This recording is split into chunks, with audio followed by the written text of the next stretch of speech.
vous êtes là pour le festival et Banlieusards. Ouais, pour Banlieusards, j'ai pour un court-métrage. Ouais, qui s'appelle Macadam Transfert. Donc je m'appelle Aurélia Mangin, je suis réalisatrice. À côté de moi, j'ai Quartz qui joue en fait le rôle principal dans mon film. Et vous pouvez nous parler du sujet? Ah oui, alors Macadam Transfert, en fait, c'est un road movie assez hallucinatoire. Donc le film démarre en fait par une scène de baise dans une chambre froide de boucherie. Donc j'ai toujours adoré les cochons, donc là je le matérialise dans une boucherie, voilà. Et j'adore le sexe aussi, donc là les deux sont ensemble, c'est parfait. Donc voilà.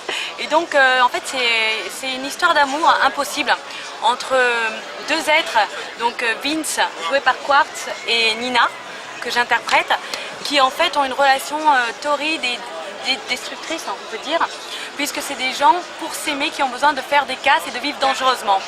Le film démarre, on a un instant T où ils récupèrent le butin qu'ils ont volé dans une carcasse de cochon. Ouais. Voilà. Ensuite ils baissent comme des fous et lui il part d'un côté et elle de l'autre. Ils ont un point de rendez-vous où elle viendra jamais.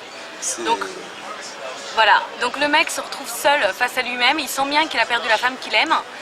Il prend une fille en stop, il la zigouille et à partir de ce moment-là, il y a un dérapage incontrôlé parce qu'il plonge en fait dans les abîmes de sa pensée, de ses démons, jusqu'au moment où finalement il est obsédé par cette fille qu'il a tuée alors qu'il n'a jamais eu de remords d'habitude.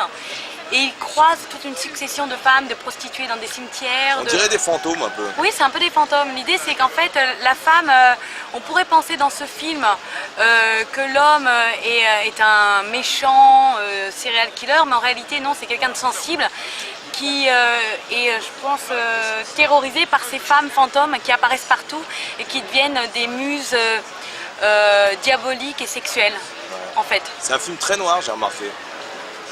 Moi, je trouve qu'il y a quand même de l'humour, en fait. C'est une peinture du couple aussi et du désir.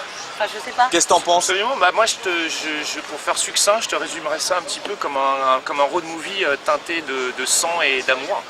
Presque romantique, hein, finalement. Hein. C'est un film d'amour. Une déclaration, ouais. Une déclaration d'amour noir. Ouais. Pour moi, en fait, si tu veux, ça a été vraiment une expérience très enrichissante parce que moi, je suis réalisateur. Ouais. Aussi, on s'est connus un petit peu, justement, à travers la réalisation de nos films communs. Et ça a été une expérience enrichissante parce que justement, pour la première fois, je suis passé justement derrière la caméra et ça a été. C'est la première fois que tu jouais?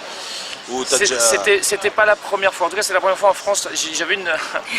J'avais un rôle récurrent dans une série indonésienne. Alors c'est un peu atypique comme truc. Parce que, genre les feux de l'amour, voilà, version indonésienne. C'était les feux de l'amour tournés à Jakarta il y a une dizaine d'années. Donc bon, on peut pas vraiment considérer ça comme une expérience de comédien classique. Mais c'était la première fois effectivement que je tournais dans un moyen métrage. Une production française, voilà, carré, oui c'était la première fois. Mais comme c'était un réalisateur, c'était vraiment agréable pour moi. Ouais. Parce que du coup, il comprenait tout. Tout de suite. Donc il me faisait pas chier, on a tourné ce film en 2 nuits, c'est rien. Donc on avait 50 plans par nuit à tourner, ce qui est énorme. Voilà. Donc j'ai fini sous les rotules et puis on a fait cette scène, en plus on se connaissait à peine pour faire cette scène qui démarre du film qui est quand même ça démarre sur les chapeaux de roue, je pense qu'on peut le dire. Voilà, ça démarre fort et c'est vrai qu'on s'était rencontrés une semaine avant juste pour faire le film et ce qui était drôle en plus pour la petite anecdote c'est qu'il est végétarien, je ne le savais pas. Oh putain. Donc il avait envie de me gerber dessus pendant la scène, c'était génial. Donc ça c'est l'anecdote un peu glamour comme on est à Cannes. Parce que tourner dans une chambre froide, effectivement t'as quand même t'as le bruit et l'odeur quoi. Ouais. C'est un peu difficile, je suis pas une chochotte forcément mais là c'était particulier surtout à poil par -2 et tout et bon en même temps il y a un côté glamour quand même. On t'a déjà dit que t'avais une putain de gueule de gangster? Mais il a une super gueule de gangster. Pris, Du coup je vais prendre ça comme un compliment alors. Ah tu peux. Ok. C'est pour ça que j'ai des difficultés entre Martinez, ça m'emmerde un peu. T'as pas trop de problème avec les contrôles? Ouais voilà c'est ça, ouais au check-in j'ai quelques soucis. Et moi j'étais hyper heureuse parce que ça a été une vraie surprise pour moi. J'ai appris en fait ce concours, j'étais à La Réunion, je tournais un film avec Jackie Berroyer et Philippe Naon qui s'appelle Karma Coma, que j'ai fini de monter qui est en post-prod sonore. Et en fait j'ai eu Piketty qui est un ami d'Emmanuel Prévost qui m'envoie un texto en me disant bouge-toi le cul, envoie ton film.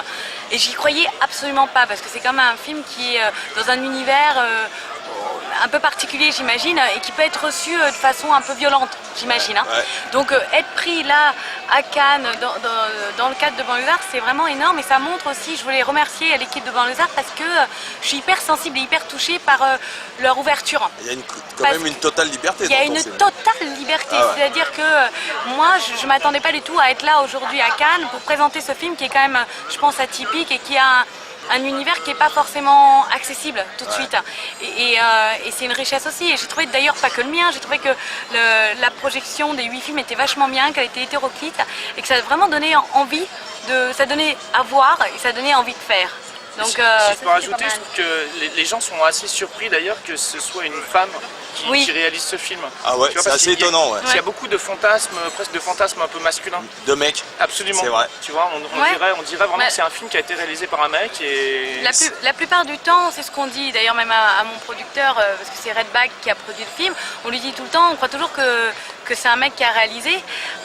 Pour moi, dans mon travail de réalisatrice, ce que je tente de faire, c'est de récupérer en fait le corps et les fantasmes de la femme. C'est-à-dire que pendant des années, on a été les muses des artistes peintres, les muses des réalisateurs. Et aujourd'hui, moi j'ai 30 ans et je suis une gonzesse et j'ai envie de filmer du cul aussi, de filmer des femmes, de filmer des mecs comme une femme le ferait et avec autant de couilles qu'un homme. Mais à travers une imagerie assez masculine, je trouve. Oui, bah, ça je m'en rends pas compte. Mais parce que pour moi la femme est peut-être plus dangereuse que ce qu'on pense, j'ai envie de dire. En tout cas, je vous remercie pour merci à vous. ce moment fabuleux qui raconte un film qu'il faut absolument voir. Moi, j'ai bien aimé. Ouais. Je peux dire une dernière chose ou pas? Tu peux, sans Je voudrais problème. faire un vrai big up, un vrai merci en fait aux 4 personnes qui ont bossé au niveau du son parce que c'est un film qui est sonore puisqu'il n'y a que de la voix off. Donc il y a eu un énorme... Le film, moi je l'ai rendu, il faisait 15 minutes et je l'ai rendu complètement brut de décoffrage. Et c'est Nicolas Luquet qui m'a tout sonorisé.